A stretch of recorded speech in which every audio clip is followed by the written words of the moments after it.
you, Alice. Thanks, Mary. So I'm Alice. I'm a clinical psychologist and I work in Berkshire healthcare, based in Reading. So our team actually is our remit really is to work with children with anxiety disorders. I've got some pictures around different types of anxiety disorders there, commonly seeing children with generalized anxiety, panic disorder, social anxiety, separation anxiety, OCD, and also specific phobias like choking and vomiting. But we know that around 50% of autistic children actually experience anxiety, which fits with an anxiety disorder diagnosis. But also many autistic children also experience what maybe we should call atypical anxiety, which doesn't necessarily fit with an anxiety disorder. And many of those children that are coming to our team actually present with an anxiety disorder as well as what we might call atypical anxiety. And the two really feed each other and leads to quite a lot of impact. So we did a survey and about 60 or 70% of the children who come to our team are actually identified as neurodivergent. They're perhaps diagnosed or waiting for that diagnosis and assessment. Over the years, our team has become very skilled in treating anxiety disorders, mostly using CBT. And we've actually developed quite a lot of skills really for adapting the CBT delivery that we use so that it really suits neurodivergent children. But I think it's only really over the last 6 months to a year really where we've really been able to think, what else do we need to do? Not just adapting the delivery of the treatment, but also thinking about the content using an individualized approach. And so I'm going to go through some of those changes now. So we know that helping autistic children with anxiety, we need to do a balance between both, making the environment more attuned to the child's needs and less anxiety provoking, as well as helping the child to overcome their anxiety. I guess for us as a team, and I know we've been talking a lot about this all day really, is that if we can make the environment more attuned to the child's needs, then probably it's going to be less anxiety provoking, and that will probably mean they'll no longer be suffering with anxiety problems. So a big part of our team's work is to talk about how to, what life might be like for the child and how to begin to make changes to the child's environment so that it's less anxiety provoking. So we've got our standard work process. We've got a neurodivergent standard work process, which means that the whole team embrace neurodiversity affirmative practice. We make routine screening and referrals for further assessment if needed. And we have information about neurodiversity available really from the outset when people are first referred to us. I don't know if everyone knows what Sharon is, but it's our online support network for parents, which has all kinds of peer support, but also includes a lot of information as well. And there's a lot of information on there about neurodiversity, and that's the first thing patients are sent when they're referred to our team. So that's quite a good way of beginning conversations around neurodivergence when parents are often thinking more around mental health diagnoses and not necessarily thinking about neurodivergence. We also have an introductory workshop, so that really helps to talk to parents right from the start again about other things that they can do to support their child. And conversations around neurodivergence often happens within telephone calls as well. We've made adaptations to our therapy, but also we've really tried hard to learn from our service user feedback and the service users that we have that we talk to about the processes and what our team are offering. So something that we do for all the young people that come along to our team is we try and send clear information about the appointment with pictures about where they're coming to, really to try and allay their anxiety and help make it very clear what's going to happen. We try and make sure that our waiting room is not too bright, noisy and busy, and that the same with our clinic rooms as well, thinking about the sensory environment. And we try and ask all the children that we see right at the start of the appointment about their sensory needs, or perhaps we have conversations with parents beforehand about what might make the appointment easier for the child. And we try hard to be on time as well, because we know that that kind of thing of, running late or being left in a waiting room, which starts to get busier, can really create a lot of concern. We often send out these kinds of little appointment slips to let people know who they're going to see, with a picture and a little bit of information about them. Again, just to allay anxiety and help people know what to expect from the appointment. In terms of our adaptations to the therapy that we're delivering, we have various different things that we do. So we're trying to include features of autism into the formulation. We are following what we call a sameness kit, of trying to see the child in the same room, using the same format with the same type of agenda each time. We work hard to try and scaffold the therapeutic situations so that it's very clear about what the expectations of any therapy is. And we try and allow the child to do anything that helps them feel comfortable, like fiddle toys, or not necessarily looking at us, or having movement breaks. And we'll include more emotion recognition training and more psycho-ed as well. And we try and simplify language and concepts, perhaps using a communication passport. But again, this is all individualised based on what the child might benefit from. We tend to use more visual information, more structured worksheets with autistic children, but that is different for everybody again. And we may have more focus on changing behaviours rather than just cognitions. We try and incorporate special interests and use a variety of media and technologies. We can see children online if that's better for them. So it's really about meeting the child's needs. We tend to have more involvement of parents with autistic children, and generally offering more sessions as well, with more focus on generalising any learning and outcomes.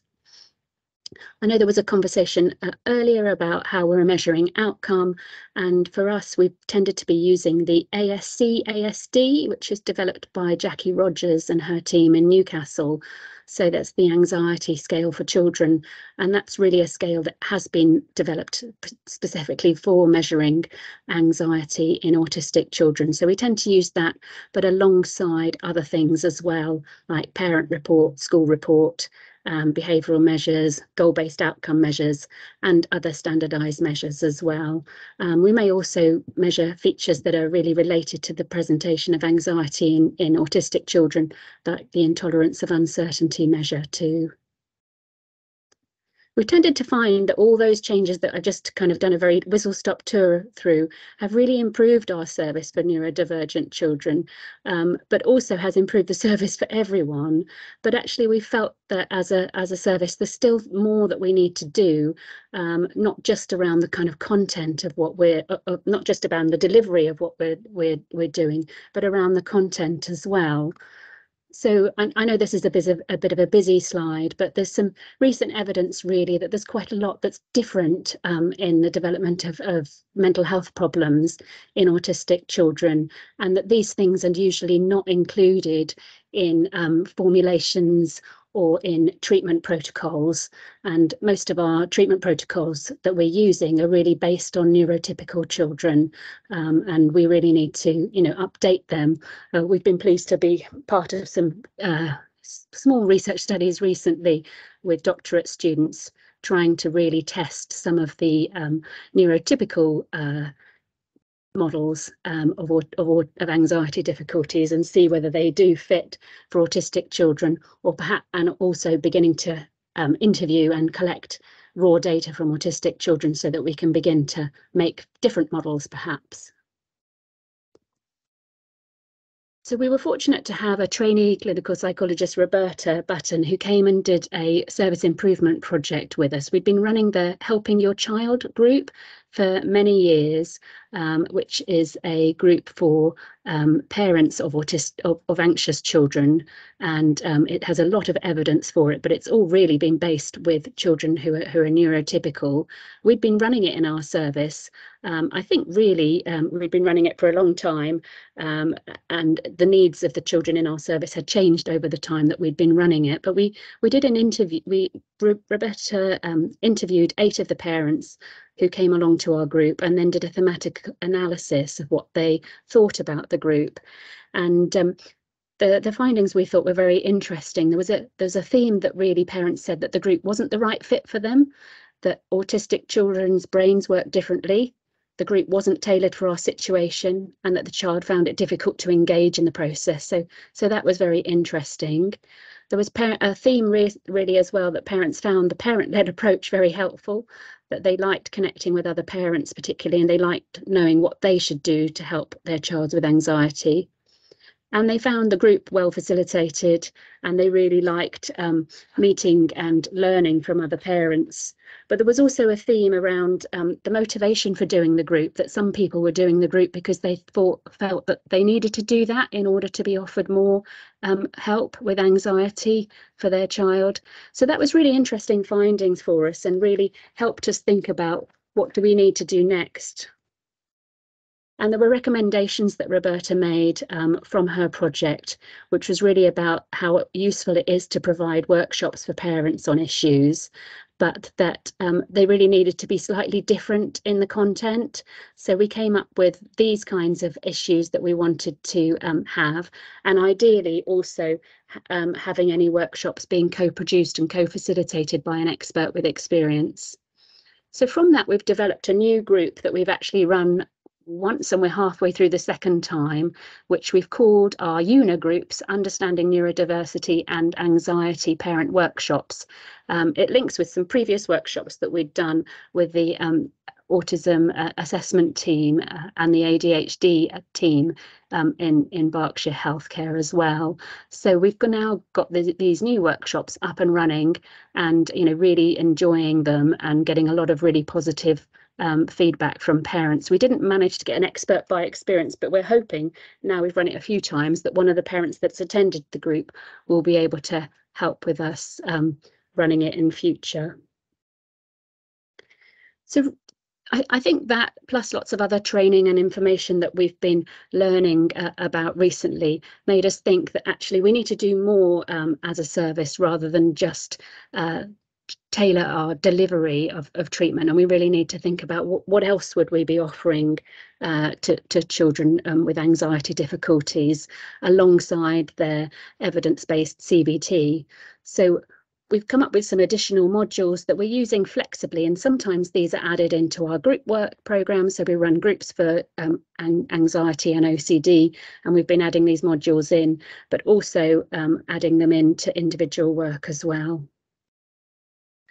So this links with James's presentation earlier, really about trying to help autistic children develop a very positive identity, and exploring what their autistic identity means, and helping them to reduce masking and camouflaging, and helping the whole family and system to understand how unhelpful that can be. We've been trying to help understand the overlaps and differences between autism and other difficulties.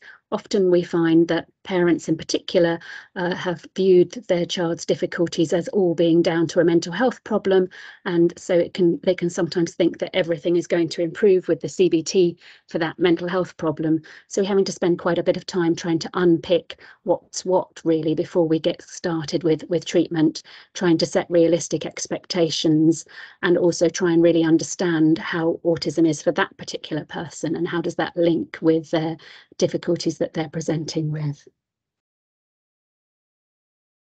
We've been very fortunate to have an OT as part of our team, who's really helped us to understand a bit more about the sensory differences and how that might relate to anxiety for certain children. And we've been using this little sensory spider technique that I've got on the picture there to really try and help us help children learn sensory regulation techniques. We've also been incorporating some of the cues approach for people who don't know that. That's the coping with uncertainty in everyday situation. So again, that's from Jackie Rogers in Newcastle, who's developed a parent-led group for parents of children who are autistic, who are anxious, but actually that group and the cues approached is aimed not so much at children who are having really severe difficulties with anxiety, like the children in our team, but more for many autistic children who might be experiencing anxiety, which isn't so much at such a difficult level. But that kind of cues approach is really aimed at helping the child to build up their ability to tolerate uncertainty and to prepare for uncertainty, so they can use kind of social stories and learn coping strategies. And we found that that's fitting very nicely and well in with the rest of our treatment for anxiety. We've also been including more help around developing emotion regulation skills, and found that particularly helping parents to help children with emotion regulation skills is working very well, but also including that within our individual treatment and within our group work as well. I know that spoon theory was mentioned already, and I think Jason, right at the beginning of the day, talked about the kind of the cookie jar and the social battery. There's lots of different ways of having these types of conversations around learning how to pace and conserve energy, and I think particularly the children that we work with often really benefit from that kind of support and help. And I've also found recently fork theory as well. I'm not sure how many people are as familiar with fork theory as they are with spoon theory, but I think that this has been really helpful for talking to children as well, around kind of the stresses that they experience. And you think of each challenge or stressor as a tiny fork sticking into your body. Some forks are big, some forks are small, and you try and get rid of the forks if you can, and you notice how that forks contribute to overwhelm. So I think that that's been a really helpful addition to the work that we've been doing with children. I guess for us, we've got a bit of a summary here. This is a bit of a whistle-stop tour of the work that we've been doing in our team, in that we've had to make adaptations to the service model, which I think have improved the service for everybody. We're trying to base our treatment really on an understanding, an individualised understanding of each child. We're making routine adaptations to the delivery of therapy so that children can use it, get on board with it, it's not too aversive, and that they can it really meets their needs. But we're also making adaptations to the content of the therapy that we're delivering, and we're continually learning from our service users. And I think there are still many challenges, and there's room for improvement, really. I think one of the main issues we have is that we want to give away a lot of knowledge around how to reduce anxiety by making environmental changes. So we suggest to people that they go and get additional support around that before necessarily coming to our team. But that can look like we're trying to make barriers before people come to our team for therapy, and that's not really what we're aiming to do. We really want to just, we don't want people to be sitting on a waiting list for treatment for an anxiety disorder when actually their anxiety might really be alleviated by lots of changes in the environment.